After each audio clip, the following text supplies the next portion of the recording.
నమస్తే friends, welcome back on my channel. I Dr.Aparna. So ఈ రోజు ఫైనాన్షియల్ ఫ్రైడేస్ లో భాగంగా మనం తెలుసుకోబోతున్నామండి ఇంకొక ఫైనాన్స్ రిలేటెడ్ ఇంపార్టెంట్ టాపిక్ గురించి. సో ఈ రోజు మన ఫైనాన్షియల్ విజ్డమ్ పెంచడానికి మనతో ఉన్నారు శాంతారాం గారు. సో ఈ రోజు మా వ్యూవర్స్ కి ఏ టాపిక్ గురించి మీరు చెప్పబోతున్నారు? రైట్. సో ఈ రోజు మ్యూచువల్ ఫండ్స్ గురించి డిస్కస్ చేద్దాం అనుకున్నాను. రైట్. ఇంతవరకు మన government bonds, post office, sovereign gold bonds అన్ని చేసాం. అవన్నీ చాలా హై సెక్యూరిటీవి, రిటర్న్స్ లిమిటెడ్. ఇప్పుడు ఆ సేఫ్టీ ఆస్పెక్ట్ ని రిటైన్ చేస్తూ రిటర్న్స్ ఎలా పెంచుకోవాలి, మ్యూచువల్ ఫండ్స్ గురించి ఈ రోజు చెప్పుకుందాం. సో ఓకే ఫ్రెండ్స్, ఈ రోజు మనము మ్యూచువల్ ఫండ్స్ గురించి డిస్కస్ చేసుకుంటున్నాం అండి. సో మీరు కనుక మా ఛానల్ ఫస్ట్ టైం చూస్తున్నట్లయితే మా ఛానల్ సబ్స్క్రైబ్ చేసుకోవడం మర్చిపోద్దండి. అండ్ ఇంకా నోటిఫికేషన్ బెల్ కూడా క్లిక్ చేయండి, ఎందుకంటే మా కొత్త వీడియో పోస్ట్ చేసినప్పుడు మీకు ముందుగానే తెలుస్తుంది. సో యాజ్ ఆల్వేస్ మీకు ఆల్రెడీ తెలిసి ఉంటుంది, మీకు మా ఛానల్ ని ఫాలో అవుతున్నట్లయితే మేము ఫైనాన్స్ ఫ్రైడే అనే ఒక కాన్సెప్ట్ ని రన్ చేస్తున్నాం అండి. వేరే మీకు ఫైనాన్షియల్ విజ్డమ్ అనేది పెంచడం కోసం డిఫరెంట్ ఫైనాన్స్ టాపిక్స్ మీద ఎలా ఇన్వెస్ట్ చేసుకోవచ్చు, సేఫ్ గా ఎలాగా మనం మంచి రిటర్న్స్ ని పొందొచ్చు అని కొన్ని ఎపిసోడ్స్ ఆల్రెడీ తీసాము. సో అందులో భాగంగా ఈ రోజు మనకి మ్యూచువల్ ఫండ్స్ గురించి చెప్పడానికి ఉన్నారండి. సో ఇంకెందుకు ఆలస్యం, మ్యూచువల్ ఫండ్స్ లో ఎలా ఇన్వెస్ట్ చేయాలి, రిటర్న్స్ ఎలా పొందొచ్చు అని తెలుసుకుందాం మరి శాంతారాం గారికి. సో ఓకే అండి, లెట్స్ బిగిన్. మ్యూచువల్ ఫండ్స్ గురించి ఎలా ఇన్వెస్ట్ చేయాలో మరి అవి ఆ డీటెయిల్స్ అని చెప్తారా? రైట్. సో రిటర్న్స్ పెంచుకోవాలి అంటే మనకి ఒక స్టాక్ మార్కెట్ లో ఇన్వెస్ట్ చేయాలి.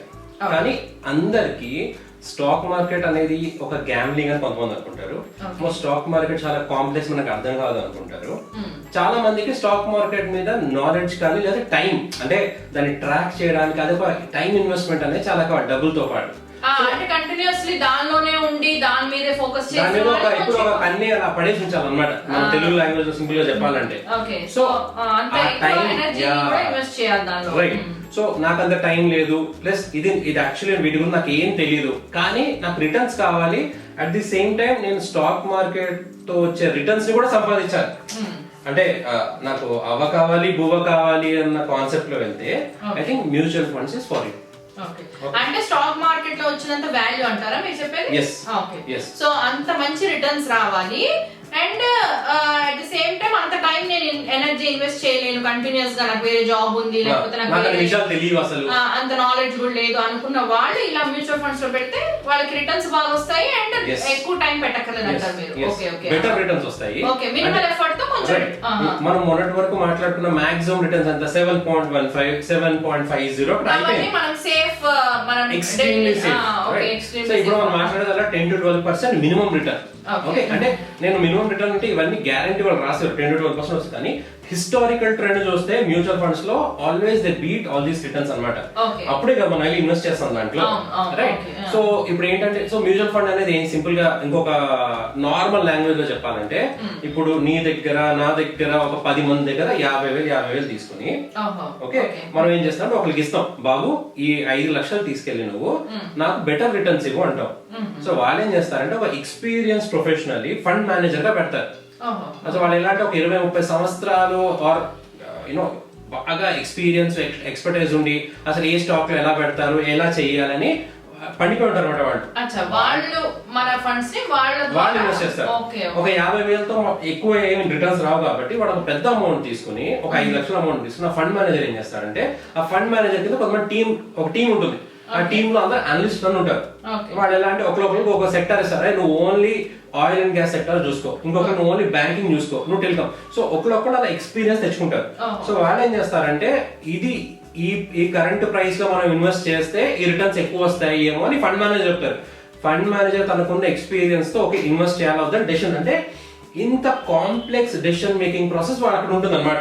సో ఓకే ఓకే, మనం ఓన్లీ మనం మనీ పెడుతున్నట్టు, బట్ ఏంటి అంటే వాళ్ళు మన సైడ్ నుండి వాళ్ళు they will invest in us. వాళ్ళు చేస్తారు, మన డబ్బులు ఇన్వెస్ట్ చేస్తారు. సో వాళ్ళు ఏం చేస్తారంటే, ఒక డబ్బులు తీసుకెళ్లి ఒకటే కంపెనీ మీద పెట్టకుండా, అంటే ఒక ఏషియన్ పెయింట్స్, ఒక రిలయన్స్ మొత్తం పెట్టేయకుండా వాళ్ళు ఏం చేస్తారంటే, మన ఒక రిస్క్ అప్డేట్ బట్టి టైప్స్ ఆఫ్ మ్యూచువల్ ఫండ్, అది మనం నెక్స్ట్ ఎపిసోడ్ లో చెప్తాం.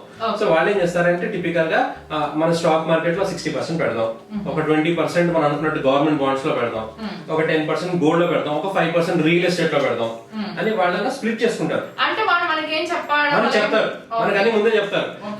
ఈ ఒక ఫండ్ లో మీరు ఇన్వెస్ట్ చేసి మేము డబ్బులు ఇక్కడ ఈ సెక్టార్స్ లో పెడతామని చెప్తారు. ఆ తర్వాత ఎవ్రీ 3 months కి వాడు ఒక లిస్ట్ పంపిస్తాడు, సార్ మీ డబ్బులంతా ఇక్కడ ఇన్వెస్ట్ చేసాము అని.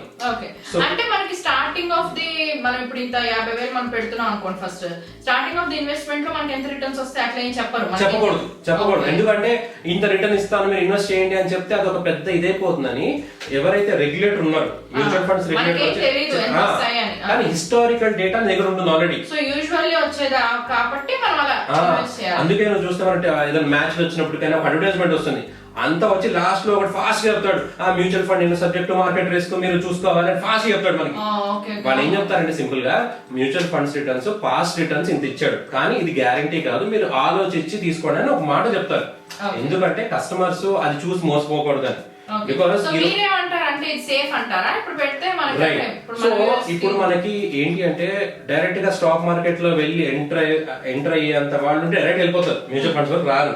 కానీ అసలు వీళ్ళు ఎక్కడ ఇన్వెస్ట్ చేస్తారు, ఓకే మనకి ఎవ్రీ 3 months కి ఒక లిస్ట్ వస్తుంది, మీ పోర్ట్ఫోలియో ఇలా ఇన్వెస్ట్ చేసాము అని. అంటే 5 లక్షలు ఏదైతే ఉందో 5 లక్షలు 5 కోట్లు, రైట్? సో అవన్నీ మనం చూసుకో, వీడు ఎక్కడ ఇన్వెస్ట్ చేస్తున్నాడు, ఎందుకు అమ్మాడు, ఇలా మనం మెల్లమెల్లగా నాలెడ్జ్ పెంచుకోవచ్చు. అటు మన డబ్బులు పెరుగుతుంటే మన నాలెడ్జ్ పెరుగుతుంది.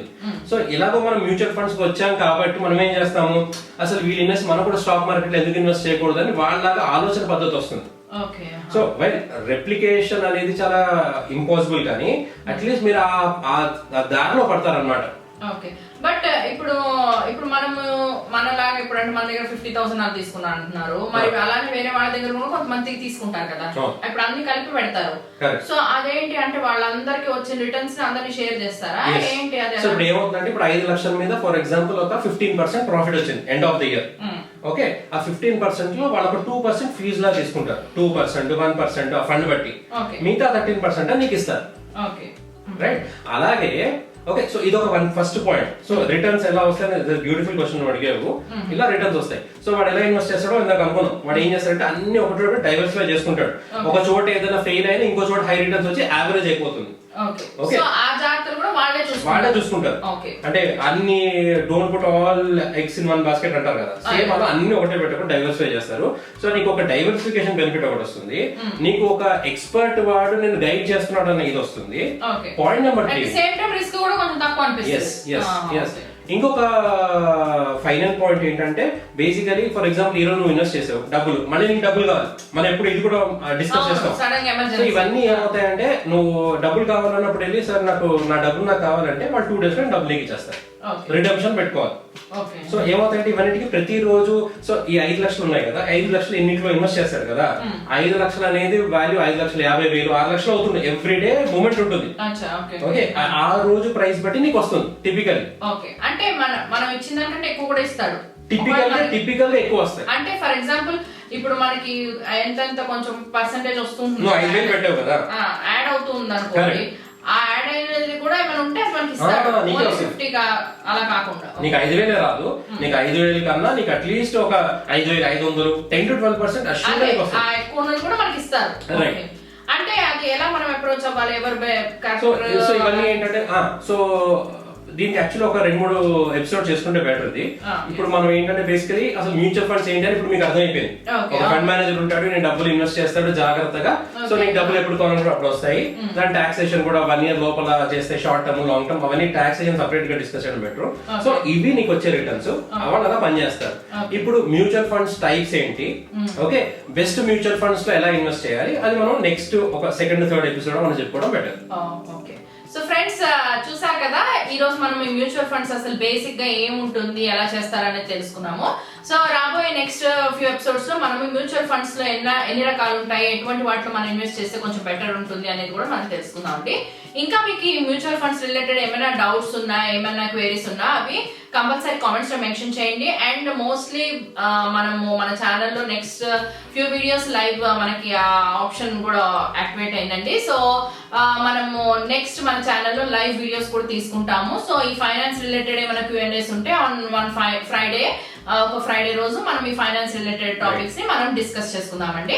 అదర్ హెల్త్ రిలేటెడ్ టాపిక్స్ కి మనము అదర్ డేస్ మనం ఎప్పుడైనా వీలైతే అప్పుడు మనము ప్లాన్ చేసుకుందాము. సో మీకు కనుక ఏమైనా క్వశ్చన్స్ ఉంటే, నేను పదే చెప్తున్నాను, మీకు ఏమైనా క్వశ్చన్స్ ఉంటే కంపల్సరీ కామెంట్స్ లో మెన్షన్ చేయండి. So okay friends, next episode లో ఇంకా మరిన్ని డీటెయిల్స్ తో మళ్ళీ కలుస్తాము. సో అంతవరకు సెలవు. నమస్తే.